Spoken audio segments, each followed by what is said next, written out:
అమ్మాయిలారా, కొద్దిగా ఈ చిన్న వీడియో కొద్దిగా చూడండి, వినండి. మీరు ఈ వీడియో చూసినట్లయితే కొంచెం మీ కళ్ళు ఏమైనా తెరుచుకుంటాయేమో. మీ కళ్ళు, మీ జ్ఞానం వస్తదేమో, బుద్ధి వస్తదేమో, కొంచెమనేది సిగ్గనేది వస్తదేమో. కొంతమంది అమ్మాయిలకి నేను చెప్తున్నాను.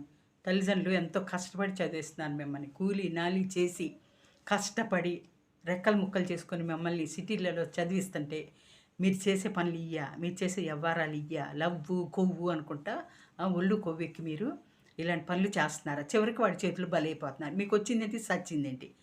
మీరు ప్రేమించినోడు ఏమన్నా వాడు మిమ్మల్ని పెళ్లి చేసుకొని మిమ్మల్ని ఉద్ధరిస్తాడనుకుంటున్నారా? ఎక్కడికో తీసుకెళ్తున్నాడు. ఏదో చేస్తున్నాడు, చంపేస్తున్నాడు. ఒకళ్ళు చూసి ఒకళ్ళకైనా బుద్ధి రాదేంటి? ఒక ఆడపిల్ల అట్లా అన్యాయం అయిపోతుందా? మీరు చూస్తున్నారు కదా కళ్ళతోటి, వింటున్నారు కదా. యూట్యూబ్‌లో అందరి చేతుల్లో ఫోన్‌లు ఉంటున్నాయి. అందరి చేతుల్లో యూట్యూబ్‌లు చూసుకుంటున్నారు. ఎన్నొస్తున్నాయి. ఆ మాత్రం తెలియట్లేదు మీకు? బుద్ధి తెచ్చుకోండమ్మా.